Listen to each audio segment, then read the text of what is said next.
Oh, fancy seeing you here. Bree Maestas, Joey Richards, Zach Seegers. Let's talk Broncos. Guys, what a win. I think that's where we have to start. What a win. Welcome back. This is Let's Talk Broncos. Let's break it down for you right away. Talk about who shined and what this win means for the season moving forward. But before we go into our reactions to Sunday's victory, I gotta start it off, right? Because let's get the bad out of the way. A little bit of an injury bug. Ben Powers going on IR, expected to be back in December at the earliest, per Mike Kliss. Sounds like it's a biceps tear. That's not great. And guys, we're going to start early. Confidence level. I'm going to start with you, Joey, with Ben Powers out. What's your confidence level with the Broncos offensive line heading into week 6 against the New York Jets? Well, I first need to even know who they're going to put at that position. Zach, do you know? Do you have any? Expectation is Paucheski. Now, we don't know for certain, but what Sean Payton's typically done is, and we saw this last year from the Broncos, as opposed to having like a swing tackle, swing guard, he typically likes to have a swing right side player and a swing left side player. Okay. Which at least to me actually makes a little more sense. I've never played offensive line, but the one thing I hear is how hard it is to flip from left to right or vice versa. Paucho got the majority of snaps there during like training camp or wherever else when they wanted to rotate in second units. Of course, he's also the backup right tackle. I think there's a chance it's Throckmorton, but my money would be on Paucheski. And I know some people, I saw the sentiment from some about, well, I don't want to take Paucho out of the jumbo set packages. You can throw another offensive tackle out there. Pert did it last year. To do it with Pert. And yeah, that'll be fine. Do it with Throckmorton, whatever. The more important role is starting guard. And if you need to take your sixth man away from jumbo to do that, you should do that. It's more important.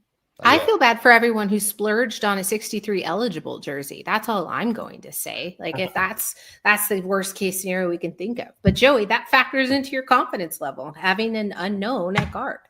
Yeah, I guess I think the rest of the offensive line is good enough where this unit's still going to be fine. But I don't know if it's going to just be like pass pro for this unit has been really, really good over the last 2 years, right? So that might dip a little bit. I don't expect it to be dominant, but I do expect it to still be fine. I would be shocked if it just turned into, with the loss of Ben Powers, this turns into like a bottom 5 O-line unit. I don't think it's going to be that. It's just probably not going to be as dominant, Bray. That'd be my answer.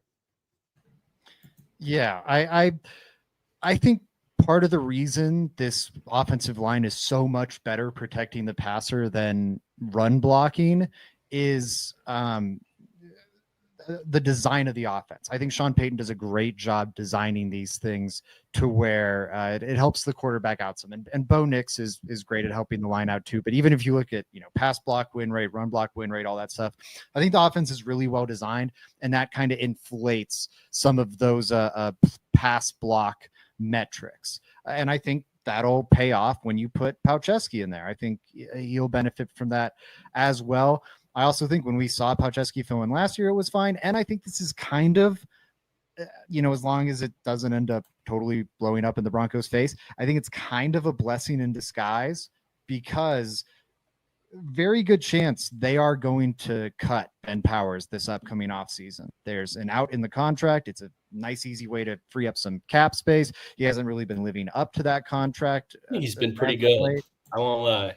I think over the life of his deal, we'll see. I think especially coming off an injury this serious, I would lean 70-30 towards him getting cut. Now, I also thought, Alex Singleton and PJ Locke weren't going to make it after we knew about PJ Locke's back thing, and they're both still on the roster. So easily could be wrong here. I kind of expect Ben Powers to be a cap relief move. And either way, this will give you some information when it comes time to make that decision. Do we have a ready-made replacement already on the roster? Maybe he's an upgrade. To Joey's point, that might be hard to pull off, but who knows, right? And it can just, I think, really shape that decision for you going into this offseason, or at the least let you know what direction you need to go for a replacement. This is testing my exact theory, exact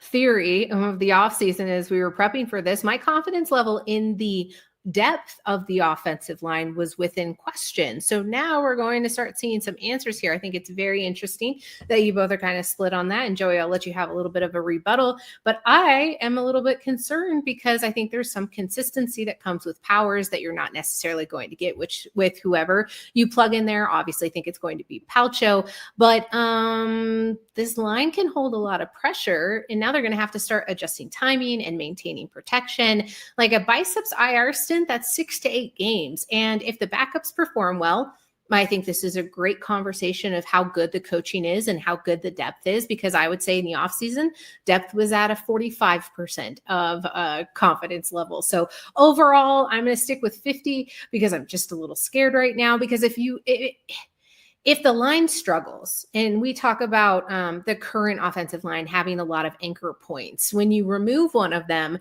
it's going to have a ripple effect. And that's what I'm most worried about.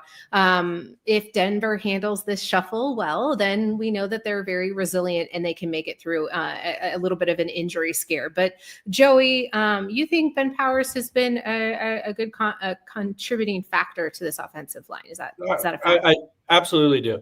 I think he's definitely a starting level guard. I don't think anyone would argue that. I think he starts on a lot of teams in the NFL, most teams in the NFL. And I think like pulling him out is worrisome, especially when your center is your most worrisome player on there and you have your guard and center as kind of like weak links to this O-line. That's scary. To Zach's point about cutting him this offseason, man, that kind of scares me. I know this isn't the offseason episode, but hopefully Palco looks good. That would open up that option for me. But otherwise, man, you better have something in place. I wouldn't just disrupt the O-line to save some money. I wouldn't do that. I think you want to keep that consistent unless it's absolutely a necessity to have that money freed, right? So yeah, that's just something I have to say. But to your main question, Bree, it is a little worrisome to me. It's worrisome, but I still expect it to be good. I would say it's going to be a good offensive line. Yeah, I think it should be a strong offensive line this year, even without Ben Powers. We saw them down Mike McGlinchey last year, and both Mike McGlinchey and Powers were gone at the same time last year, and the offensive line held up pretty well. I think they'll be able to maintain. Yeah, absolutely. Well, now that we've got that news out of the way, we can jump into our initial reactions to the Broncos versus Eagles. Guys, I wasn't anticipating it necessarily. I was hoping for it. But love the idea that the Broncos were able to go into Philly, and for the first time since 1986, before I was born, finally something I can talk about that happened prior to me, unlike you youngins. They finally were able to get it done against the Eagles. It's never easy, but Denver was able to get it done. It says a lot about the team's resilience. I think that's going to be my key word for this team moving forward. We wanted to see them close out close games. We wanted to see them limit the self-annihilation of self-imposed injuries and wounds, and they were able to get it done. So this one is one for the books. I think it was really nice to see it not just about the scoreboard necessarily, but it was about controlling the game when it mattered, handling a deficit. So coming back and scoring 18 unanswered points, that's no small feat. And then against a tough opponent, right? I don't think that necessarily the conversation was so much centered around reigning champs or Super Bowl MVP. It was Denver showing composure and having a convincing win. So Joey, you had a little bit of time to digest. What was your reaction to Sunday's game? I mean, just so ecstatic. It didn't really even feel like we won the game or we had a chance of winning the game until the very end to me. To me, it felt like the Broncos were losing the entire game. I don't know if you guys had that same feeling, but it was just 3 quarters of bad and 1 quarter of really good. Luckily, those 3 quarters of bad, the Eagles shot themselves in the foot a bunch. Broncos defense played good as well. I mean, you got to give a lot of credit to Vance Joseph for that second half. We all saw the adjustments live. It wasn't just it wasn't just that the defense started playing better or the Eagles just started doing really bad, although they did make mistakes. It was the actual adjustment the Broncos made in their coverages, changing things up from what they did in the first half, not as much just straight man coverage where it felt like the Broncos were getting beat a little bit from those two wide receivers outside, Devontae Smith, A.J. Brown, really good players.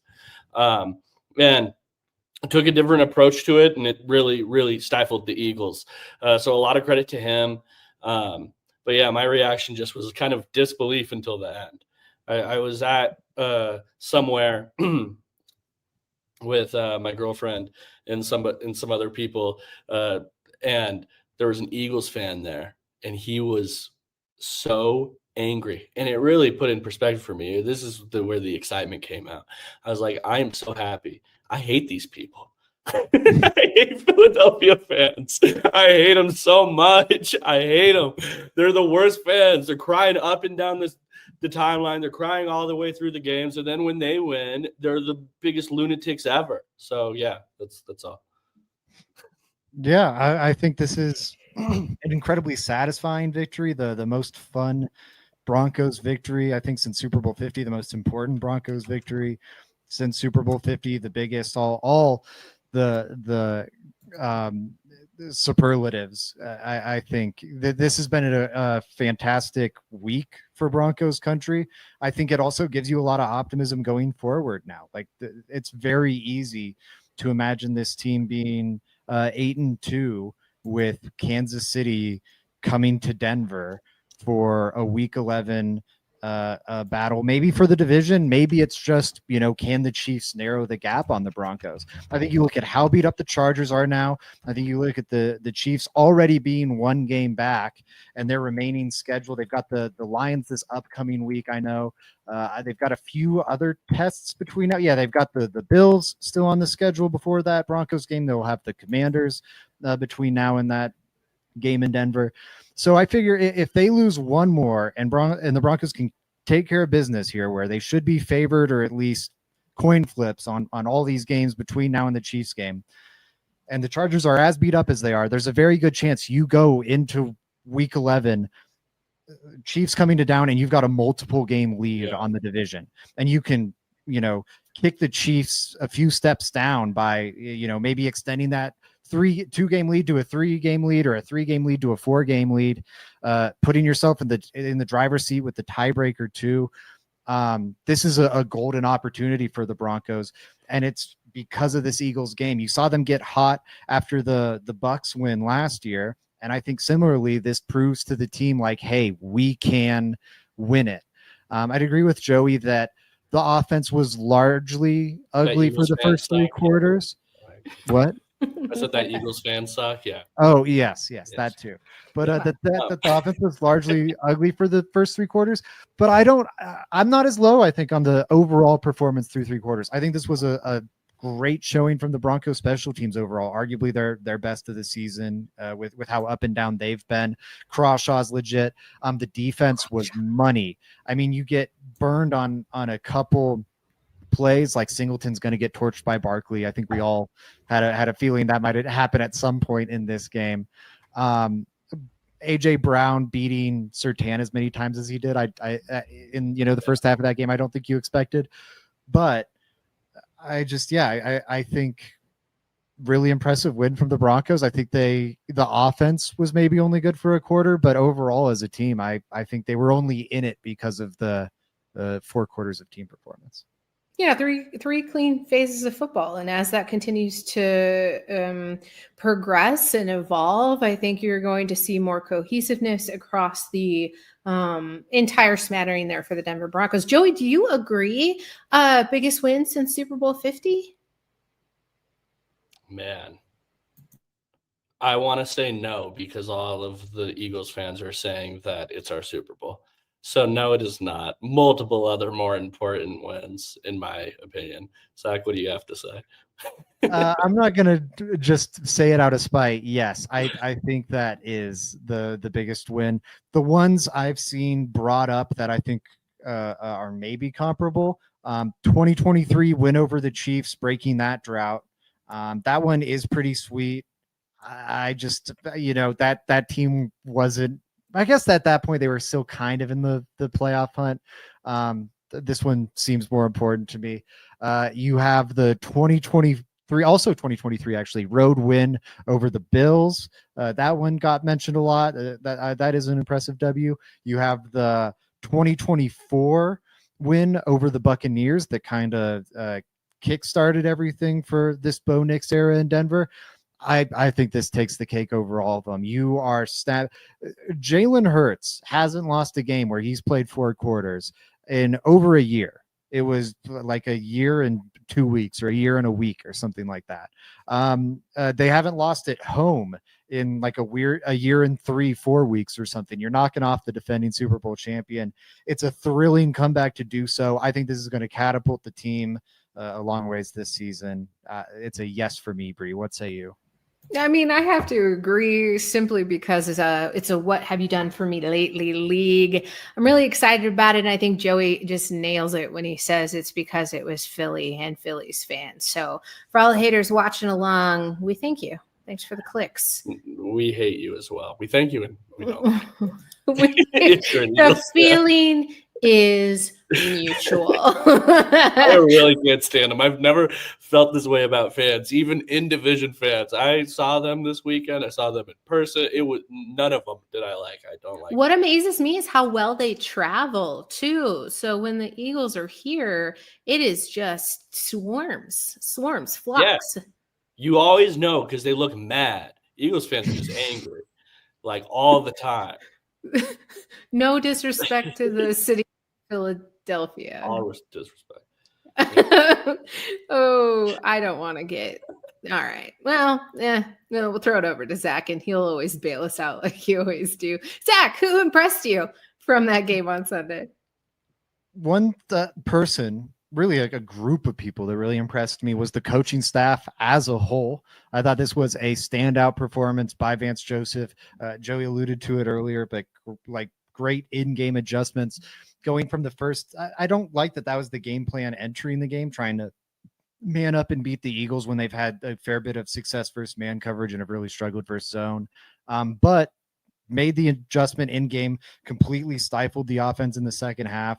And then I think there are calls just all throughout that game. I think 4, 5, 6 calls where it's just like, wow, like he was just in his bag this week. I know Robbie's tweeted some out.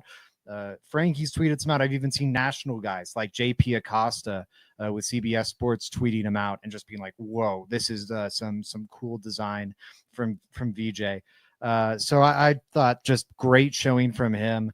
You're going up against one of the most talented offenses in the league. I think it's fair to say they've had their struggles, but still one of the most talented offenses in the league. And I really a dominant performance from this defense. It could have been even more so if like Hufanga catches that pick 6 and a couple other things go their way. Yeah, Van Joseph has been really impressive. I tweeted out today. I mean, taking this Broncos job to begin with was super ballsy. Like no prior connections to Sean Payton before taking this job. The NFL is very much a connections-driven league, especially in coaching, where I like the graphic.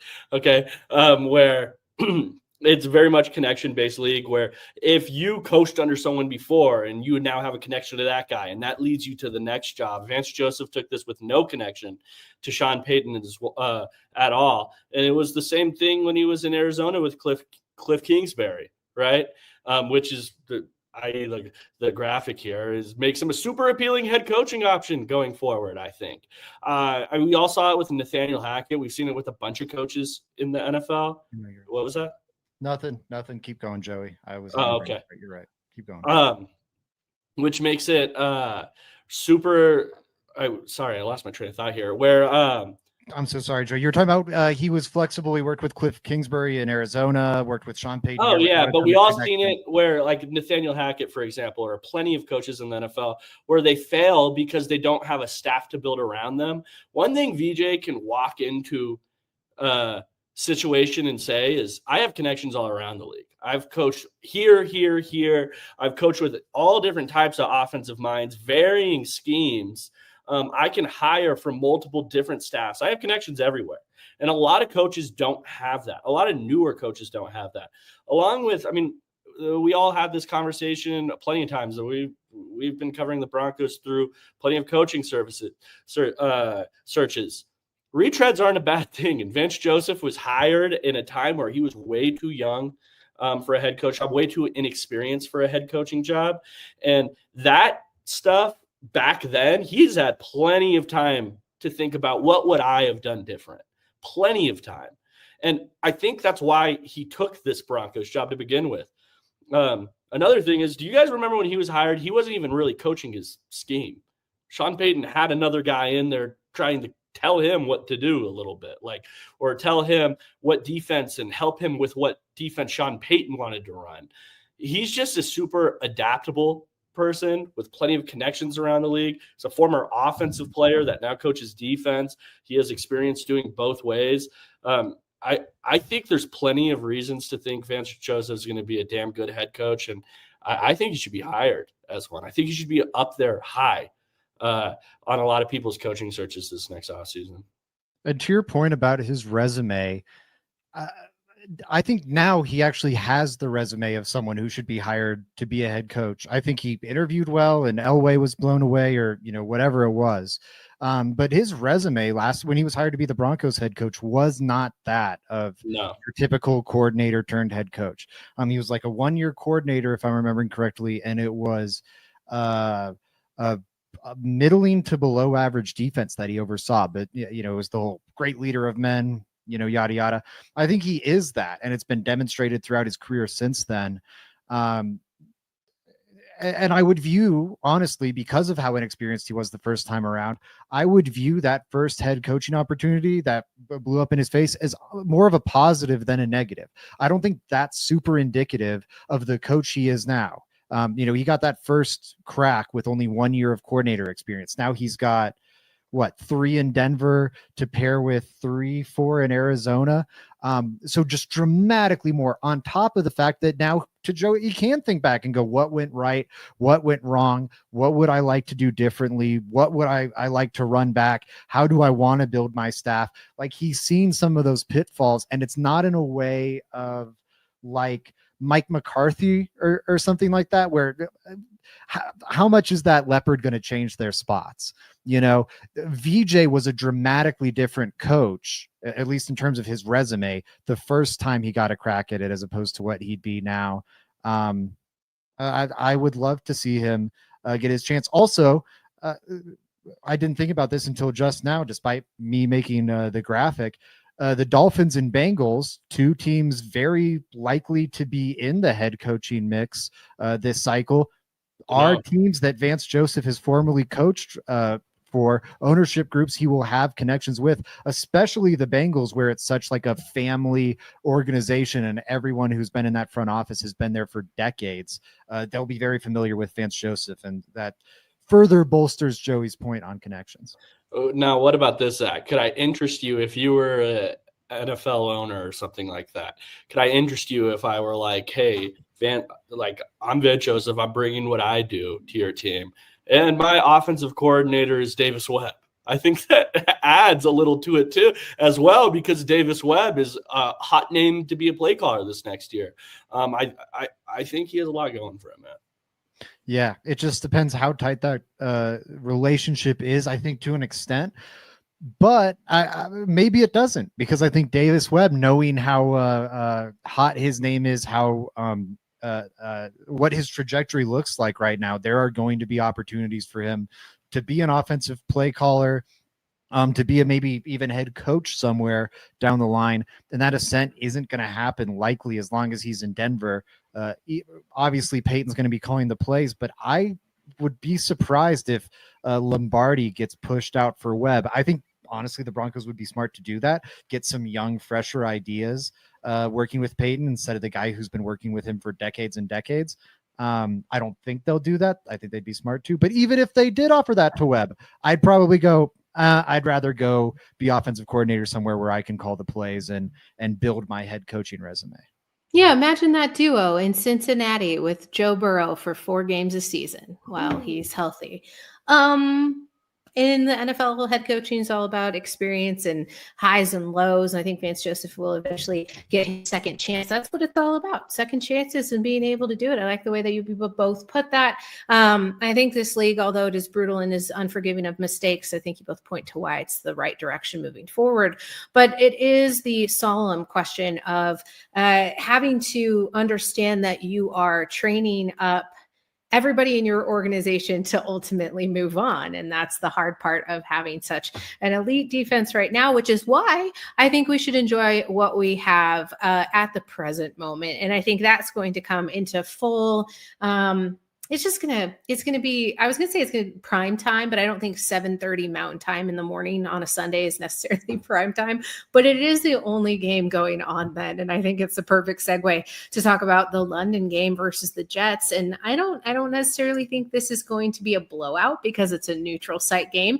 It's tricky, but I think Denver's confidence just got balanced back out, and their attack now with the run and pass game gives them a little bit of a slight edge. I think, and we're talking about defense here, they're going to make it a little scary there for the Jets and Justin Fields. So looking for Bo Nix to be dominant, looking for the ground game to also get itself a little, I would say, a step in the right direction, starting to lean into that more. So what are we watching for? I can't remember who went last, so I'm going to give it to Joey. Joey, what's the key to the game here for the Broncos versus the Jets? Man, I don't think the Broncos yet, really. Let's think through it. I don't think they've yet. They just haven't. They haven't played a running quarterback like Justin Fields. When Justin Fields gets it going, he could get 100 yards on you, and that's something the Broncos haven't done. We saw this last week, playing a lot of man coverage, right? Will they switch that up? I mean, when you play as much man coverage as the Broncos have, that's scary when you're playing a quarterback that can just be a dynamite in the run game, in pass drop, in straight drop back passing. All of a sudden now, while he's running, you have no eyes on him. It could be scary in that way. So I would say that is just slowing down Justin Fields' legs. Otherwise, he takes a lot of sacks for that same reason I just said. The Broncos are going to be all over him. I expect a lot of sacks this game. That looks like a hint for later. Zach? Best pass rush in the league, best pass rusher in the league. Nick Bonito claiming the league lead in sacks. He's second in the NFL leading the league in pressures. I think he's second in the NFL in quick pressures. He's just having a bonkers season. Loving that from him. But anyways, I think that is going to cause a lot of problems for Justin Fields and this Jets offense. This Jets attack has been pretty poor outside of garbage time. And that first week of the season, week 1, it looked like maybe they had found something. Ever since, though, it has been a slog for this offense. What I'm going to be watching, though, on that side of the ball, or just in general, I think where the Broncos could get burned, is the running back rushing attack. Like, yes, the Justin Fields makes it all the more potent. It's an element the Broncos haven't faced so far. Breece Hall is maybe the most. Did Zach just kick himself out? It stopped and I had another tab open and he just stopped talking. Like, who mutes themselves? What Zach was going to say, Brie, I'll just tell you what he was going to say. He was going to talk about Alex Singleton, which we know Zach likes talking down on Alex Singleton. He's going to say, we know the Broncos' weak point is their linebackers. We know Breece Hall is having a great season for the Jets. He is. He's having a really good season down there in New York. And so the scariest part is probably the Jets rushing the football with their running back. I said quarterback. He said running back. And I understand his point. Because it did feel like the Eagles kind of took the pedal off the metal there with Saquon Barkley this last week. I doubt the Jets do the same. Yeah, I think also too, and I was just checking to make sure that I had heard this right, but you have a little bit of a question mark too with how happy Breece Hall is in New York and whether this will really attribute to what we see throughout because, well, Zach, we're having a different conversation, and it's okay. I finished exactly what you were going to say. You're going to talk down on Alex Singleton. You're going to say Alex Singleton is not very great. So then, therefore, Breece Hall, he's pretty good. He's going to be. That's why that's a worry. I actually didn't even bring up Alex Singleton, and I didn't realize I was gone until I had finished my whole thing. When did I drop out? Immediately. about. Immediately. I actually think Immediately? that's running Great. back, and then you just like went away. Do you think you can recreate the moment of brilliance you had off site? No, it's perfect. Joey, I trust, covered the bases for me. Yeah, I think the running backs are something to watch out for. Jonathan Taylor's the only other great back they've ran into. So, and he ate this like Saquon Barkley, but he's been up and down. Jonathan Taylor is in a world of his own, like that. He is, but he crushed this Broncos defense. Breece Hall, if you look at like rushing leaders and everything, he's not Jonathan Taylor, but he's not too far behind him this year. If Jets are going to pull an upset, they need a performance like that from their run game, because Justin Fields is not going to champion them to victory in this one. It's perfect. I don't think we have to say any more on that. Zach, were you able to get? That was your key to the game, right? To like, I can then what to watch move for. forward. Yeah, that was my key to the game that I got 5 seconds into before. It's almost better than being muted because it just dropped and it was so aggressively like goodbye. Anyways, key to the game has Joey to be for covering me. Yeah, I just said Zach was about to say how bad Alex Singleton was, which is probably which is great. Joey knows me even better than myself, because in my rant that I didn't realize was being aired at all, it had nothing to do with Alex Singleton, but Joey is right. That is something I should have brought up. What do you mean? Like, for real, it had nothing to do? That's actually really surprising. No, it had everything to do with just, man, that like this Jets run game is pretty good, to Joey's point about the running quarterback. That's something that could get the Broncos this week. Watch out. I didn't even mention Alex Singleton, but my Lord. Yeah, you know why the Broncos got devoured by Jonathan Taylor? Guess what? We just said his name about 5 times in the last 30 seconds. Yep. Yeah. Justin's I think they I don't even know what to do. Oh, confidence level that the Broncos make a mid-season pickup, either in a trade or I don't know who's floating around free agency right now in a position of need, but let's say, what say you prior to week 9? I was trying to do math here. That they make an inquiry and news comes out about it. Joey, I don't know. I need to know what their record is at the time, but it does feel like a season where I could see something like that happen.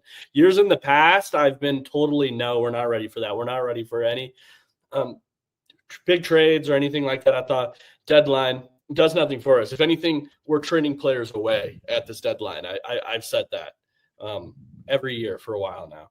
This is the year where it does feel like it could happen. I could see the Broncos making a big addition. If they really think they have a shot at it and they see a player that could be the difference, yeah. Or if you have an injury and you're like, we still really believe in this team, we need somebody there. Yeah, I could see that. 1 to 100. 1 to 100. 1 to 100. I'm still gonna go like 40. Awesome, Zach. Confidence level. I'll go 45. I'll just take the over kind of on what Joey's saying, because I agree it's probably more likely than not that nothing happens. You know, inertia is the law, but I think we to Joey's point, it makes sense more than normal, not only on the Broncos end of things, but in terms of the market out there. I don't think it's often that like quality linebacker contributors are available. Very likely the Saints are looking to make deals, with linebacker being an option there. I wonder even about like the Bengals with Logan Wilson. I haven't watched him too much since he's come back from injury, but he was really good pre-injury. I feel like they could maybe be open to something like that. Just trying to think off the top of my head, but there are certainly, I think Demario Davis being the most obvious example, and the ties to Sean Payton and Sean Payton's ties to the Saints and everything else. That'd be the one I'd be circling. Hey, Dre Greenlaw is essentially like on a 1-year deal, right? Like you can get off of him after the year. Am I right in that? Yeah, it's not ideal. I think you'd want it to be 2, but you can get out of it after 1. Okay, so that's another reason why you could see a trade. If the Dre Greenlaw had like you had to keep them for multiple years in there, I would say, hey, linebacker's probably not that option. You have your eggs in the Dre Greenlaw basket right now. You want that to work. You have to make that work. Whereas now it could be like, yeah, if it doesn't work, okay. But if it does work, now we have 2 awesome linebackers. You know what I mean? Yeah. And even the Dre Greenlaw contract aside, because that's a good point, but Justin Cernod is a free agent after this season. Drew Sanders, free agent after this season. Alex Singleton is a free agent after this season. So if it's a player you're trading for that has more than 1 year on a deal, I think it's even easier to justify making that move because, hey, this isn't just all in on 2025. It'll also benefit us in 2026 because we're going to have to figure out a linebacker solution. There you go. And I feel like this conversation just keeps moving in and out of that linebacker group. It's like, is it an edge concern? Not anymore. It's an inside concern. And hopefully they get that handled as we move forward. Guys, at the end of the day, this could very well be a trap game. I think the Jets will have to eventually win a game. I don't know if it's going to be against Denver, but we can get into why and what shall be interesting about this game with some of our favorite segments, which is our bold predictions and our score predictions. I have no idea where we sit as a group. I have no idea where we sit as an organization of LTB or where the listener score predictions and bold predictions lie. All I know is there's no way that I'm absolutely doing anywhere near good. I don't think I'm in the top 50. Zach can probably confirm. I don't know if he's keeping a real-time effort there, but I'm beginning to hate this just a little bit because I thought I was so bold. I ended up changing my bold prediction to, Bo Nix having more rushing yards than Jalen Hurts. And I was like, yeah, this is fantastic. I felt really confident about it. No, he did, but nobody took me like you were the only one, Zach, who was like, oh, I'm going to fade that bet. And like everyone else just agreed with me or they didn't fill out the chart. Either way, I'm not going to take it personal. I'm going to take it very personal. And we can get in to what we think are bold predictions for Sunday morning's matchup. Joey is going to wake up at 6:30. Yes. What question? I really hope I don't wake up at 6:30. Anyways, did I in the last bullet prediction say that Saquon Barkley would have under 40 rushing yards, or did I say yards? Does anyone remember? Rushing yards. So I won. Okay, that's all. Just wanted to point out that I won. Anyways, continue. Did you interrupt me to humble brag about you winning your? He didn't interrupt you to humble brag. He did interrupt you to brag, though. I did do that. I did it. I really did say that. Anyways, Bree, go ahead. I don't even know where I was going to go with that. Oh, I was going to give my bold prediction. Joe, you want to give yours instead first? Okay, I'll go. All right. I don't. Sorry, my bad. No, you're fine. It was just kind of one of those things where I'm like, I like it here, and I also hate it here. All right, guys. I'm gonna go J.K. Dobbins heavy bold prediction. Gonna score a rushing touchdown, and he's gonna have 75 rushing yards. Don't at me. I understand 100 yards would be bold, but I'm saying the combination of the two. We don't see a lot of rushing touchdowns. We no longer have Javonte Williams, who now has 7 on the air. So whatever. I'm saying J.K. Dobbins is going to continue his streak in Broncos country of being a fan favorite. Guys, first and foremost, before you react to my bold prediction and whether or not you think it is, what a great acquisition that has been. At first we were very, we were excited about it, but it just keeps paying dividends. True or false? It's been amazing. I was championing it all off season, wanting him to be the veteran signing for the Broncos, and it exceeded my wildest expectations by a good bit. He looks healthier, I think, than he did last year.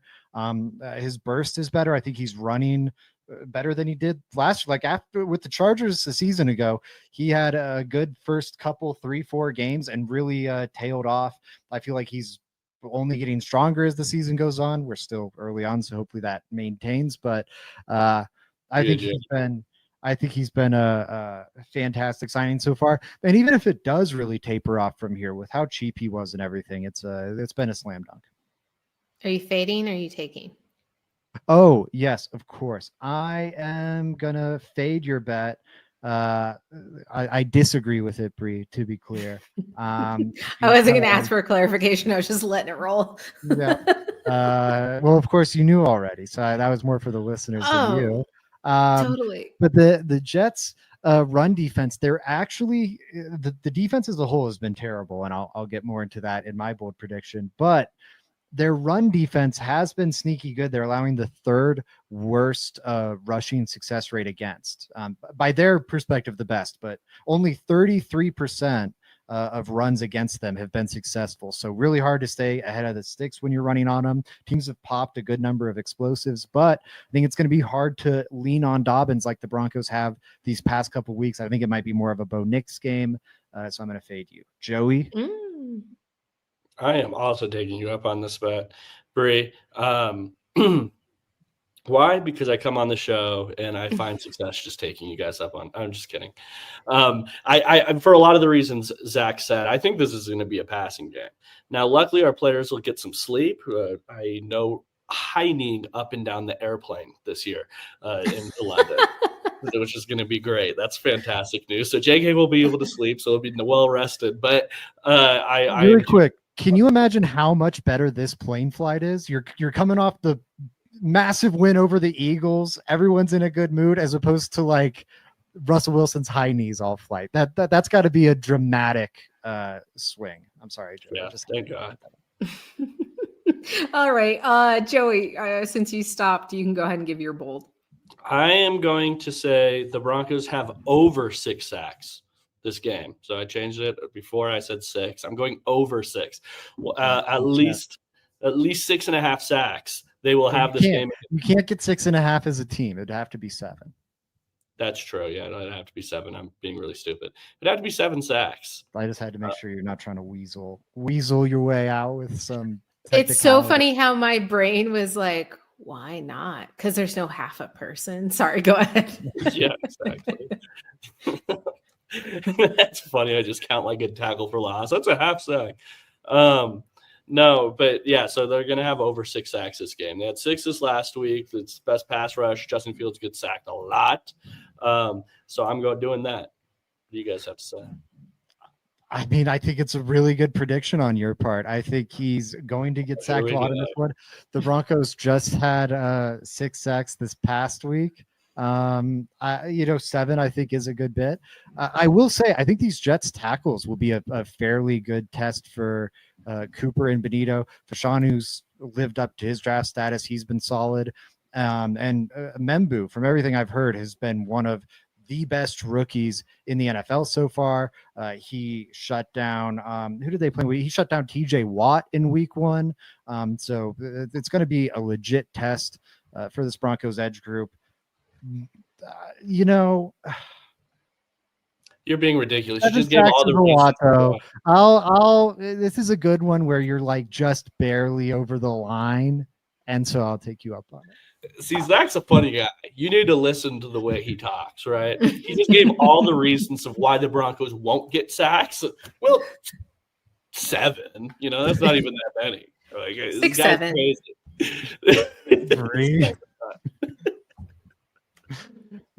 In case anyone's wondering who's living with an alpha kids right now. It's terrible. I gotta start saying it though, so they stop. Otherwise, I'm gonna lose it. Joey, the 7 is it's a lot. Thank you.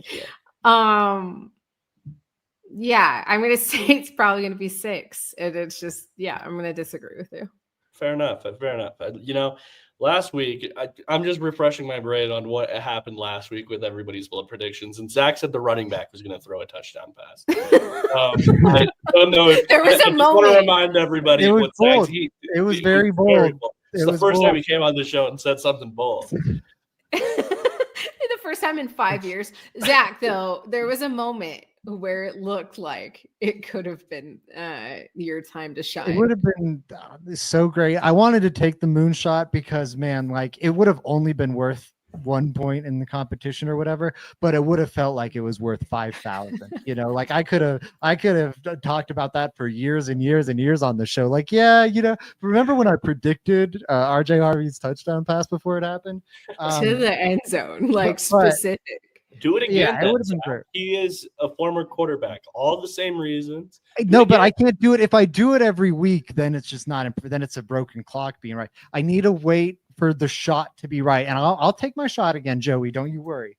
But I that's really not hope this they week. do it. It's this gonna week. happen on I Sunday. really hope it happens this week. It's gonna be great. Every week we've we got should a great make it clip. ours. We've got a Joey. great social We clip. should just go in cycles. But I am for this week. I am saying the Denver Broncos, for the first time this year, score 5 touchdowns. Any kind. Any kind. So obviously. defense, Offensive. offensive. Oh. I'm taking you up on this. I'll take him up on it. I think the Broncos have to prove it to me, guys. That's where I am on their offense right now. I need to see it. I think it will come around. I just don't know when, and I'm not betting in the London game. I think these overseas games are a little weird. So it could. Yeah. Like, there are weird things that happen in this. I mean, there's a lot of bold predictions that could hit, honestly, in the overseas games. We don't know what's going to happen. But I just don't think I'm betting on it to happen until it does. After that, I can get on board with some of the offensive stuff, but I'm not there yet. Yeah, that's a lot of points. And don't mind me, I had to calculator it over here on my screen. But no, I would say they're like 3 or 4. I disagree. I'm not even going to give a justification of it other than like the line is set at the under of 47.5. And that would mean that the Jets score. Could you imagine the Jets score 35 like to 10? I could see that might be my score. 5 points. Yeah, you're going to have to. You better have 35 points up on your score. Oh, there will be. It'll just be. I'm just saying the under. He was going. What's my justification here? The Jets. Worst defenses in the NFL so far, right? If I was to ask somebody what are the worst defenses in the NFL, I think they might jump to the Cowboys. They might jump to the Ravens. They might jump to the Dolphins. The Jets are, with those other 3 teams, among the bottom 4 defenses in the league. The only defenses worse than the Jets right now in terms of EPA per play allowed are the Baltimore Ravens and Dallas Cowboys.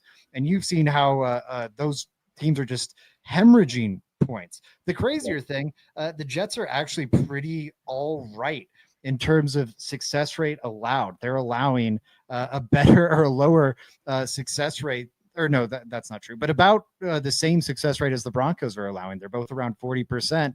The Jets are just allowing a million explosive plays. I think the Broncos have some speed on this team now, finally, with Mims, with Harvey, with Troy Franklin, of course, where if you hit one of those explosive plays, it might be a house call. Jets defense also allowing a lot of points. They've been a get-right team for a lot of different offenses. You've got the Dolphins scoring 20 some on them. You've got the Aaron Rodgers Steelers dropping a 40 burger or whatever it was on them.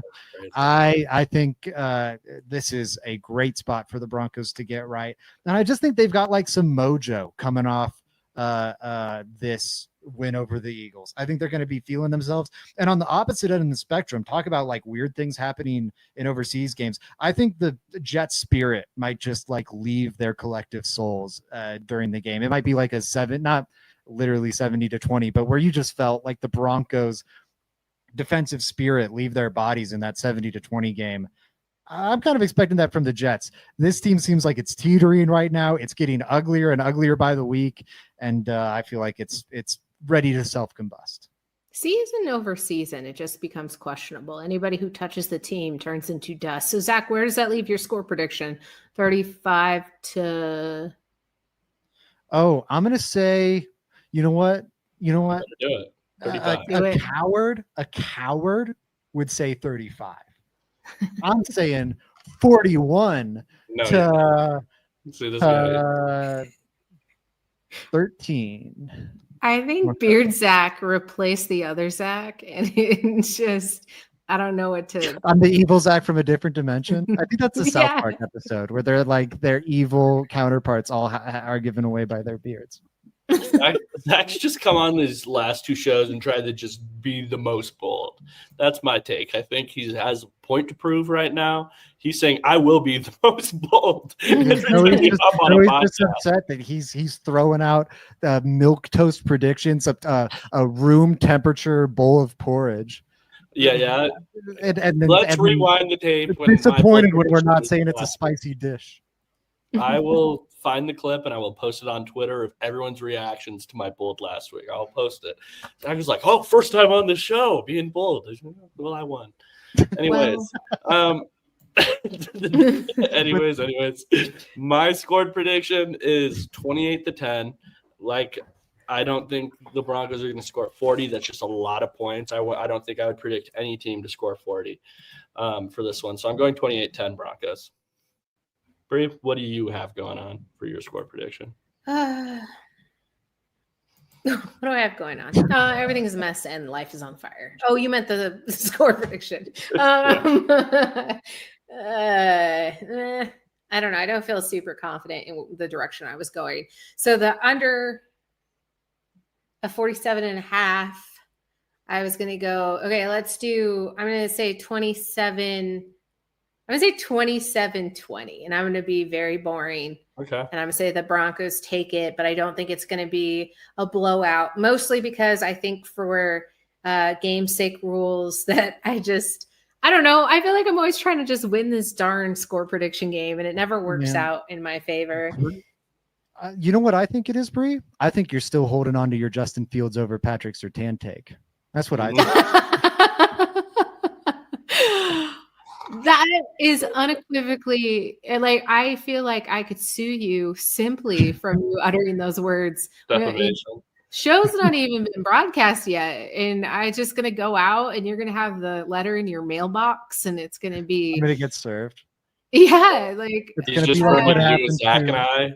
He's putting all of our bad takes on you. Okay, I'll chip it down a little bit. I'll go 27-14. I don't think the Jets can get a whole lot of movement going, which I think is going to prevent them from really being able to kick a field goal or get close within scoring range. I think they're going to be punting a bit, but I do think that given the Broncos' penchant for slow starts, they could accidentally give them a score or two on some boneheaded moves simply because the game is not on home turf. And I don't know, I'm nervous. I'm nervous about this game explicitly because it is a traveling game after coming off a big win. Plus the Giants are looming around the corner, which it doesn't necessarily mean anything now because Wilson isn't playing, but I don't like the way the odds are stacked up right now. And I'm worried that it's going to be like a nerve-wracking game where the Jets start scoring and we're like, what is this? I don't think it's going to be close though. So I don't think you have to worry about the 7.5 points. I think you'll be just fine there. Yeah. I really wish we played Russell Wilson this year. I really wish that were a thing. Do you think the Bengals would have traded for him? How do you feel confidence level? Is Joe Flacco still elite? Never. Whoa. I mean, that has been that way for a couple decades now, or a decade and a half. I don't know. You're going to have to have John Elway on that one. Don't worry. I hate that man. Go ahead. They traded for the wrong quarterback. I'll say that. And Russell Wilson isn't the right quarterback. The right quarterback, Derek Carr in New Orleans. I think that retirement is very fishy. I think he looked around and went, nah, I'm good. He also was very vocal about wanting to be traded out of New Orleans when they weren't shopping him this offseason. He subsequently decided, my shoulder just can't do this, guys. I got to retire. Yeah. The Saints could use some draft capital. I think it could have been mutually beneficial. And you put like Joe Flacco behind this offensive line. I'm sorry. I don't think this is going to help the Bengals at all. I think you're going from like 5 overall to like a 15 overall. Like, congratulations, man. I don't think this is going to work out well for you. Derek Carr, I think, is just good enough where he could have salvaged things. That's my take. I wouldn't have even have considered it. It's crazy how your mind works there. What would Zachary. you have traded? Can I ask this real quick? If the Bengals came to you, what would it take if they were like, hey, we really want this Jarrett Stidham guy to be the quarterback? What would the draft capital have been for you to move off of them? Jamar Chase and a third. I wouldn't want to do a pick swap. It'd be the thing. Like they did a pick swap for Flacco. I'd want to pick straight up. And I think it would have to start at least the 5th for me. I think, and that might be too rich for them. I wouldn't be surprised if it's just a we both hang up situation. But I think I need a 5th, and I'd want a 4th or something for him. Okay. Well, what about you, Joey? Am I too rich there? No, I think you are right there. And I think the Bengals probably would have been smart to do something like that because you traded for Flacco, and in doing that, you just established that your backup quarterback isn't good enough. So trading a 5th for a backup quarterback could be valuable. And this isn't the first time Joe Burrow has been hurt. It might not be the last time. You're going to need a better backup quarterback than the one you have. Or maybe embrace the slide and draft somebody. Like it just the fact that you're going to keep yourself like pittering out Joe Flacco and think that you're making a case there. This is like it's not going to solve their problem. It's just like, oh, we need a better quarterback. Joe Flacco, the Browns offense this year through the first, 4 starts, because then they put Dylan Gabriel in.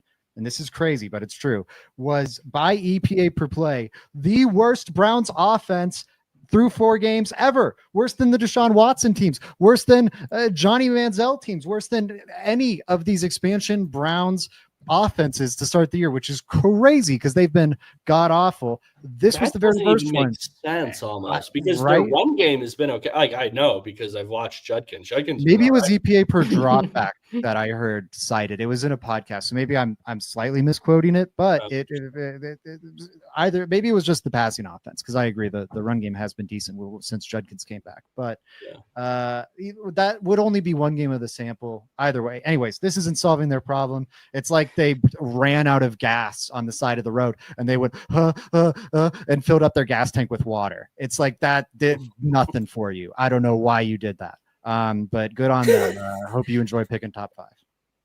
The analogy I wasn't where I was expecting it to go, but I was thinking like Grand Theft Auto and they stole, but that doesn't get anybody anywhere either. But then it would have though. That's the thing. That's like, but not responsible. That would have been trading a 3rd for Jarrett Stidham. Like not responsible and gonna come back to bite you, but you got a car.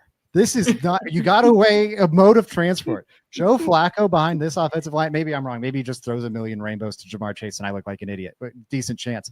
But behind this offensive line, I think it's gonna, he does, but I don't even know if he's gonna have time. Makes everyone look stupid like once a year. He does. He just does. And he will have some good games. He will have some good games, but I think he's gonna get. My fantasy teams are begging for it. I need. Joe Flacco's like 65, man. He might die behind this Bengals. It's true. He's like 6. On that note, we're going to get out of here. Broncos are second in the West. They're in London right now, presently, getting ready for the game on Sunday. We'll be back to recap it, plus a bunch more coming at you from Let's Talk Broncos. We appreciate you. I hope you appreciate us. Not how I wanted to end this show, but go Broncos.